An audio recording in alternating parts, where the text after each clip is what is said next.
నమస్తే welcome to our channel. 6 ఏళ్లుగా సాగుతున్నటువంటి వివేక హత్య కేసు గురించి వైఎస్ సునీత కీలక కామెంట్స్ చేసింది. మరి రేపో మాపో అవినాష్ రెడ్డి బెయిల్ కూడా రద్దవుతుంది అంటూ ఉన్న నేపథ్యంలో సునీత చేసినటువంటి కామెంట్స్ ని ఏ విధంగా చూడాలి, పోరాడుతున్నటువంటి నేను ఎందుకు రక్షణ కల్పించుకోవాలి, నిందితులుగా ఉన్న వాళ్ళు బయట వాళ్ళు తిరగడాన్ని ఏ విధంగా చూడాలి అంటూ ఆమె చేసినటువంటి కామెంట్స్ ని ఏ విధంగా చూడాలి తెలుసుకునే ప్రయత్నం చేద్దాం. దీన్ని విశ్లేషించడానికి మనతో పాటుగా ఉన్నారు ప్రముఖ రాజకీయ సామాజిక విశ్లేషకులు అప్పసాని రాజేష్ గారు. నమస్తే సార్. నిన్న సునీత చేసినటువంటి కామెంట్స్ చర్చనీయాంశంగా మారాయి సార్. మరి ఇప్పుడు పులివెందుల బై ఎలక్షన్స్ ఏవైతే జరుగుతున్నాయో అక్కడ జరుగుతున్నటువంటి సంఘటనలన్నీ చూస్తుంటే మా నాన్న హత్య కేసు గుర్తొస్తుంది. అప్పుడు ఆ విధంగానే ఫస్ట్ గుండెపోటు అన్నారు, నారాసుర రక్త చరిత్ర అన్నారు. మరి ఇప్పుడు నేను 6 ఏళ్లుగా పోరాడుతున్నాను, ఈ కేసులో పోరాడే నేను ఎందుకు రక్షణ కల్పించుకోవాలి, నిందితులుగా ఉన్నటువంటి వాళ్ళు దర్జాగా బయట తిరుగుతున్నారు అంటూ ఆమె చేసినటువంటి కామెంట్స్ ప్రస్తుతం ఆంధ్రప్రదేశ్ రాజకీయాల్లో చర్చనీయాంశంగా మారాయి సార్. మరి ఆమె చేసినటువంటి కామెంట్స్ పట్ల మీ విశ్లేషణ ఏంటి? ఇప్పుడు ఈరోజు ఆగస్టు 8వ తారీఖు రోజు వివేకానంద రెడ్డి గారి జయంతి. ఆయన జయంతి సందర్భంగా తన తండ్రికి నివాళులు అర్పించడానికి, అలాగే ఆయన జ్ఞాపకార్థం అక్కడ ఏదైనా ఒక కార్యక్రమాన్ని ఏర్పాటు చేయడానికి సంకల్పించి ఆవిడ పులివెందుల రావాలి అని చెప్పని ఆలోచన చేసినప్పుడు తన తల్లి సౌభాగ్యం గారు కాల్ చేసి, ఇక్కడ పరిస్థితులు బాగాలేదు, ఇక్కడ ఘర్షణలు జరుగుతూ ఉన్నాయి, నువ్వు ఇక్కడికి రావటం క్షేమకరం కాదు, నీ భద్రతకి కూడా ముప్పు తలెత్తొచ్చేమో అని చెప్పని భయం వ్యక్తం చేసిన నేపథ్యంలో నిన్న ఆవిడ అక్కడికి రావటం జరిగింది, ఎస్పీ గారిని కలవటం జరిగింది, అలాగే ఇక్కడున్న పరిస్థితుల గురించి మీడియా ముందు మాట్లాడటం జరిగింది. సహజం, ఎప్పుడో 6 సంవత్సరాల 4 నెలల 23 రోజుల నాడు తన తండ్రి హత్యకు గురైతే ఎవరో సాధారణ ఒక అంటే అనామక వ్యక్తి హత్యకు గురైతేనే ఆ విచారణ ఒక సర్టెన్ స్టేజ్లో కంక్లూడ్ చేస్తారు డిపార్ట్మెంట్ వాళ్ళు. అట్లాంటిది చనిపోయిన వ్యక్తి, హత్య గావింపబడ్డ వ్యక్తి హై ప్రొఫైల్డ్ పర్సన్, ఒక మాజీ ఎంపీ, మాజీ ఎమ్మెల్యే, మాజీ ఎమ్మెల్సీ, ఒక మాజీ ముఖ్యమంత్రికి స్వయాన తోడబుట్టిన తమ్ముడు, నాటి ప్రధాన ప్రతిపక్ష నాయకుడు, తర్వాత రోజుల్లో ముఖ్యమంత్రిగా బాధ్యతలు చేపట్టిన వ్యక్తికి స్వయాన చిన్నాన్న, అంతటి హై ప్రొఫైల్డ్ వ్యక్తి 6 సంవత్సరాల 4 నెలల క్రితం హత్య గావింపబడితే ఇప్పటికీ ఆ కేసు విచారణ స్టేజ్కి రాలేదు అని అంటే, విచారణ సంస్థ ఇప్పటికీ కూడా పూర్తి స్థాయిలో విచారణ పూర్తి చేయలేదు అని అంటే, ఇప్పటికీ అపరిష్కృతంగా మిగిలిపోయిన చాలా ప్రశ్నలకి సమాధానాలు వెతకకుండానే రీసెంట్గా సర్వోన్నత న్యాయస్థానం దృష్టికి విచారణ పూర్తయిపోయింది అని చెప్పిన వాళ్ళు అఫిడవిట్ సబ్మిట్ చేస్తున్నారు అని అంటే, ఎస్, డెఫినెట్గా తన తండ్రికి జరిగిన అన్యాయానికి, తమ కుటుంబానికి జరిగిన అన్యాయానికి న్యాయం జరగాలి అని చెప్పని ఒంటరి పోరాటం చేస్తున్న సునీత గారు తన ఆవేదన వ్యక్తం చేయటంలో న్యాయం ఉంది. ఆమె న్యాయం కోసం పోరాడుతున్నారు, నిర్భయంగా పోరాడుతున్నారు. జగన్మోహన్ రెడ్డి లాంటి ఒక అత్యంత బలవంతుడైన పాలకుడిగా కొనియాడబడ్డ రోజుల్లో, అతని పాలన సాగుతున్న రోజుల్లో అతని ప్రభుత్వం తరపున జరుగుతున్న, అంటే వాళ్ళ నాయన వివేకానంద రెడ్డి గారి హత్య కేసు విచారణకి సృష్టింపబడుతున్న ప్రతిబంధకాల గురించి బాహటంగా ప్రశ్నించారు ఆవిడ. జగన్మోహన్ రెడ్డి పాలకుడిగా ఉండగా ఆయన పాలనా హయాంలో ఈ రాష్ట్రంలో కేసు విచారణ న్యాయబద్ధంగా జరగదు, జగన్మోహన్ రెడ్డి ప్రభుత్వం విచారణకు ప్రతిబంధకాలు కల్పిస్తూ ఉంది, విచారణాధికారులను బెదిరిస్తూ ఉన్నారు, విచారణాధికారుల మీదే కేసులు పెడతా ఉన్నారు, ఎవరైతే సూత్రధారులు పాతదారులు అని చెప్పని సిబిఐ ద్వారా నిర్ధారణ చేయబడ్డారో వాళ్ళకి మద్దతుగా జగన్మోహన్ రెడ్డి వ్యవహరిస్తూ ఉన్నాడు అని చెప్పని ధైర్యంగా స్థైర్యంగా ఆవిడ న్యాయస్థానాలను అప్రోచ్ అయ్యి జగన్మోహన్ రెడ్డి ప్రభుత్వం ద్వారా కాదు సిబిఐ విచారణ జరగాలి అని చెప్పని సిబిఐ విచారణ జరిపించుకుంది. అసలు ఆంధ్రప్రదేశ్ రాష్ట్రంలోనే విచారణ జరగడానికి వీల్లేదు, ఇక్కడ జగన్మోహన్ రెడ్డి విచారణ వేగవంతం కానివ్వటం లేదు అని చెప్పని తెలంగాణకు విచారణ బదిలీ చేయించుకుంది.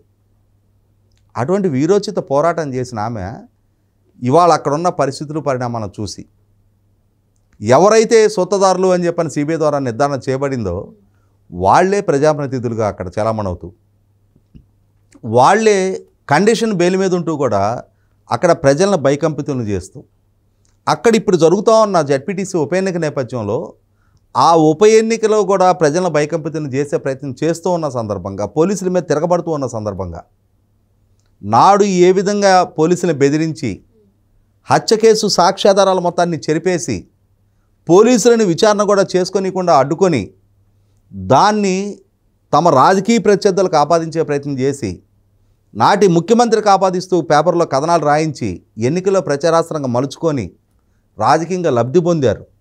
కానీ అంతిమంగా వీళ్లే సొత్తదారులు అని చెప్పని సిబిఐ ద్వారా నిర్ధారణ అయింది. ఎవరైతే బాధ్యులు ఉన్నారో వాళ్ళు ఆ రోజున బాధితులుగా నటించారు. ఈరోజు కూడా అదే వ్యక్తులు వాళ్ళ సమాజంలో నాయకులుగా చలామణి అవుతూ ఉన్నారు. నాకు ప్రమాదకర పరిస్థితులు తలెత్తడానికి ఆస్కారం ఉంది అని చెప్పని మా అమ్మ భయపడతా ఉంది. న్యాయం కోసం పోరాడుతున్న నేనెందుకు భద్రత కల్పించుకోవాలి? న్యాయం కోసం పోరాడుతూ ఇవాళ జరుగుతున్న నష్టాన్ని అన్యాయాన్ని ప్రశ్నిస్తున్న నేనెందుకు భయపడాలి అని చెప్పని ఆమె సూటిగా స్పష్టంగా ప్రశ్నిస్తూ ఉన్నారు. సార్, అసలు సొంత నియోజకవర్గం సొంత ఊరికి రావడానికి తను వాళ్ళ అమ్మ చెప్పినట్టుగా అసలు అంత ప్రాణహాని ఉండడానికి ఏ విధంగా చూడాలంటారు?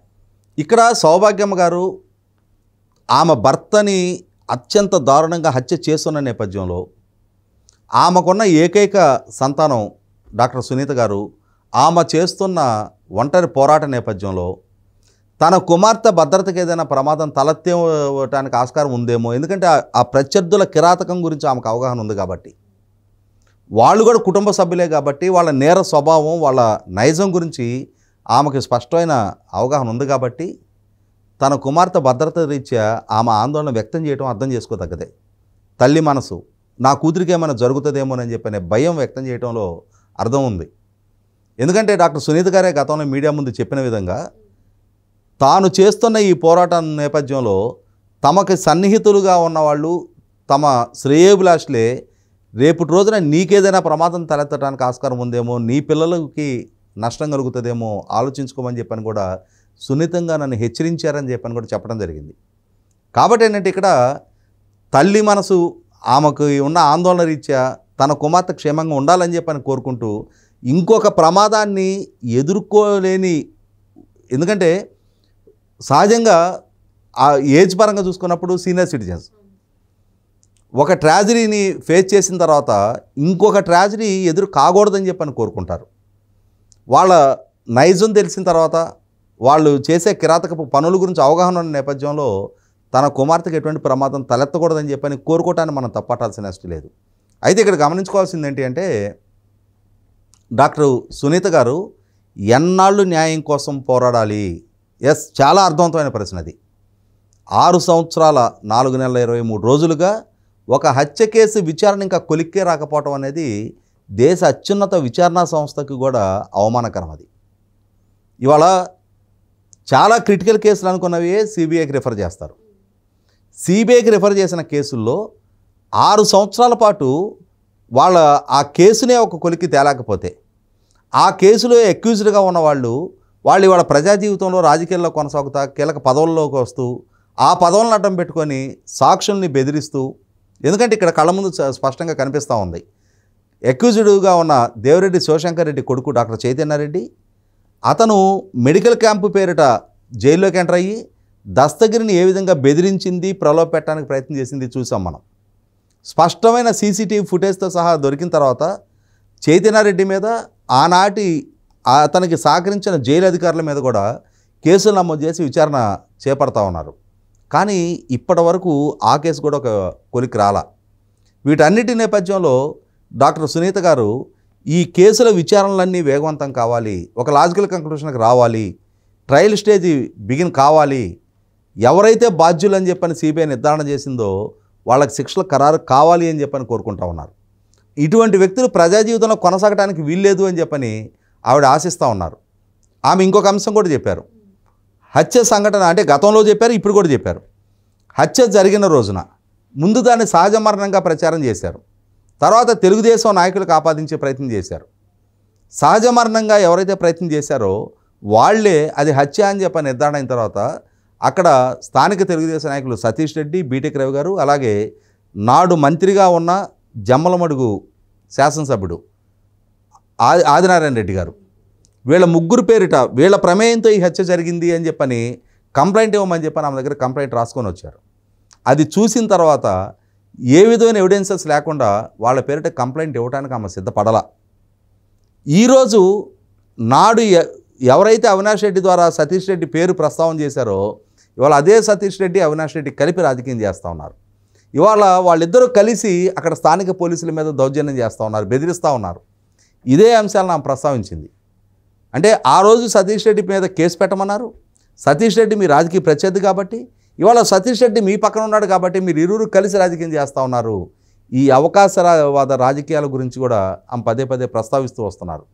100% మొన్న అసెంబ్లీ ఎన్నికల ముందు ఎన్నికల ప్రచార సందర్భంగా కూడా షర్మిల గారు, డాక్టర్ సునీత గారు పులివెందుల గడ్డ మీద బహిరంగ సభలో ప్రసంగిస్తూ పులివెందుల ఆడబిడ్డలం కొంగుజాచి న్యాయం కోసం అర్థిస్తున్నాం, మాకు న్యాయం చేయండి అని చెప్పని మాకు న్యాయం అంటే వాళ్ళు కొంగు చాచి న్యాయం కోసం అర్థించారు. నాడు వీళ్ళ విజ్ఞప్తిని పులివెందుల ప్రజలు పరిగణలోకి తీసుకోలే.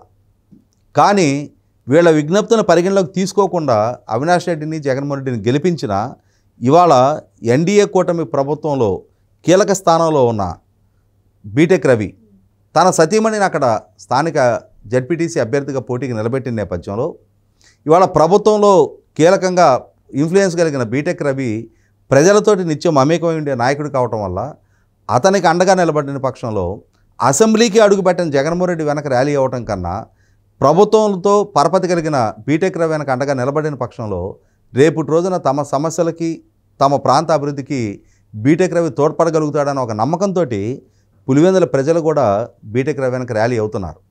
100% పులివెందుల ప్రజలు ఒకనాడు కొంగుజాచి అర్థించిన శర్మిల గారికి, సునీత గారికి దక్కించని న్యాయం ఈ జడ్పీటీసీ ఉప ఎన్నిక ద్వారా అయినా సరే అక్కడ జగన్మోహన్ రెడ్డి, అవినాష్ రెడ్డి పట్ల వాళ్ళ వ్యతిరేకతను చాటడానికి ఇది ఒక అవకాశంగా కనిపిస్తూ ఉంది. ఓకే సార్, మరో అంశంతో మళ్ళీ కలుద్దాం. Thank you sir.